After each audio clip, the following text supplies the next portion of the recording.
Dobry din mga kabebe!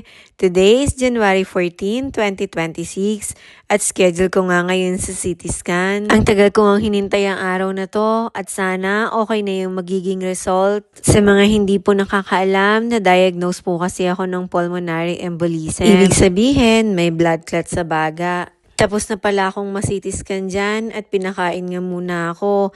Ang sabi sa akin, umihi daw ako, kumain at uminom ng maraming tubig. At sinearch ko nga kung bakit niya ako sinabihan ng ganon.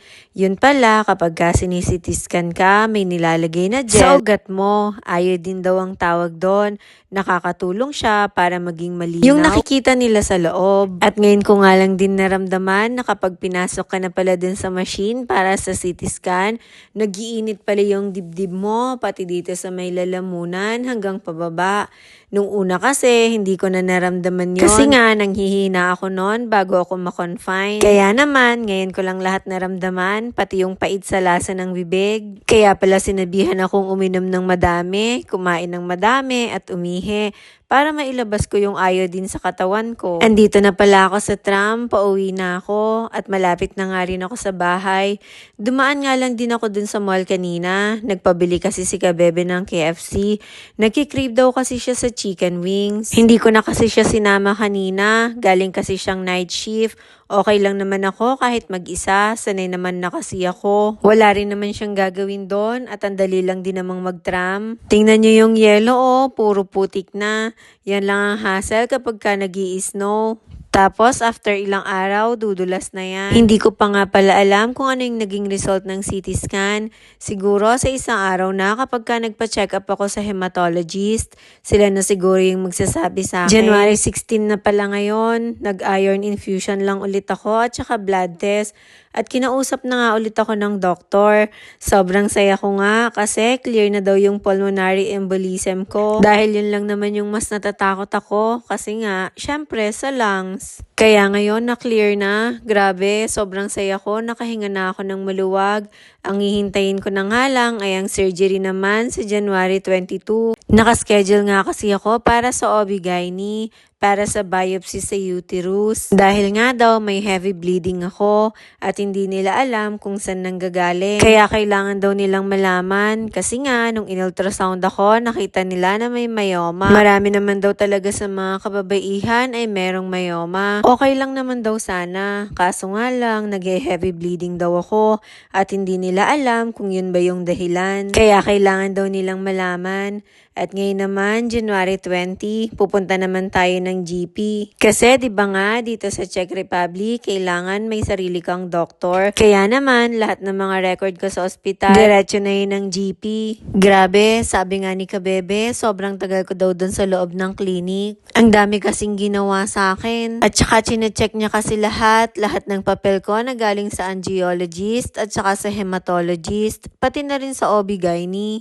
Ini-ECG nga rin niya ako. Kailangan ko kasi yung mga papel na yon para sa surgery. Para siguro makita nila doon na clear na ako sa lahat. Grabe, sobrang pasalamat ko nga kay Lord kasi hindi ko talaga naisip na kaya kong pagdaanan lahat ng to. Dati kasi iniisip ko pa lang na ma-hospital ako, nakakatakot na. Pero ngayon, kaliwat kanan na tusok dahil nga sa blood test, iron infusion at kung ano-ano pang test ang ginagawa sa akin, parang nasanay na nga rin ako. Kaya ko pala, minsan talaga kailangan mo lang pagdaanan ng isang bagay para malaman mo na kaya mo. Today naman is January 22, my surgery day. Wala pang 6 AM ngayon, nagpunta na ako dito sa may daanan ng tram. Galing kasing work si Kabebe at dadaanan na lang niya ako dito. Sasamahan niya kasi ako sa ospital, nakalib kasi siya ngayon. Kailangan kasi 6:45 nandun na ako. Kaya maaga akong bumaba para saktong pagdaan ni Kabebe ng Pasig. Sasakay na lang ako. Pinagdala ko na nga lang siya ng pants niya. Andito na pala ako sa OB-GYN. Nilagyan na pala ulit ako ng ganyan. Naalala ko na naman tuloy ulit na na-confine ako ng hospital. Pinakyat na rin pala kami dito sa 3rd floor sa kwarto namin, kung saan malapit ang operating room. Pinagpalit na pala kami ng gown at pinagsuot na rin kami ng stocking na anti-embolism. Umuwi na nga rin muna si Kabebe kasi hindi daw pwedeng maghintay dun sa labas. Okay nga lang din pala kahit wala kang kasama. May locker naman kasi sila na lagayan mo ng mga gamit. Tapos yung susi nun at saka yung cellphone mo, ilalagay mo lang sa plastic na may pangalan mo. Tapos, ilalagay na nila ulit dun sa locker malapit sa operating room. Kaya hindi ka mag-worry na mawawala yung gamit mo. 2 p.m. na pala yan at pinapagbihis na nga kami. Pwede na daw kaming umuwi. Kaya naman, nagpasundo na nga ako kay Kabebe. January 29 na pala to at babalik ulit kami sa GP namin after ng surgery ko. At habang nasa biyahe tayo, ikukwento ko sa inyo kung ano nga ba yung nangyari dun sa operation ko. Bali past 8 a.m. na pala nung nilagyan nila ako ng swero. 4 nga kami sa loob ng kwarto at pangatlo ako sa isa surgery. At eto na nga, dinala na ako dun sa may operating room. At tinanong ako ng nurse kung may sipon daw ba ako. Sakto naman, isang araw bago ang surgery, nagkaroon nga ako ng sipon. At ang sabi ng nurse, sasabihin niya daw dun sa anesthesiologist.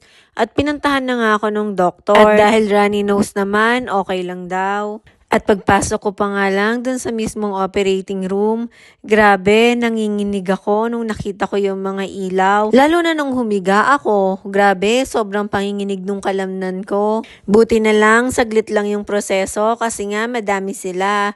May isang nagbibipi sa akin, yung isa naman naglagay na ng medication para daw sa painkiller. May nilagay rin sila dun sa my heart ko at nilagyan na rin ako ng oxygen. Tapos, nilagay na nga yung second medication. At segundo nga lang, nakatulog na agad ako. Kaya hindi ko na alam kung ano yung nangyari.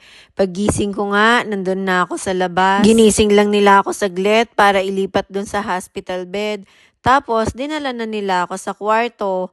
Nakatulog nga ulit ako at nagising ako, past 1 na. At paggising nga namin, tinanong kami kung gusto daw ba namin ng water or tea. Kasi syempre, uhaw na kami. Dahil nga general anesthesia, syempre naka-fasting kami. Pero hindi din daw naman kami pwedeng uminom ng madami, sip lang daw. At dahil nga outpatient naman kami, bandang 3:00, pinauwi na rin kami. Pero kahit outpatient nga, ni-required pa rin nila na may kasama kami dapat pag-uwi. Because of GA daw, syempre, nanghihina ka pa. Nandito nga pala ako ngayon sa hematologist. May schedule kasi ulit ako ng blood test at iron infusion. Yun lang mga kabebe. Thank you sa pananood. See you ulit sa susunod. Bye-bye!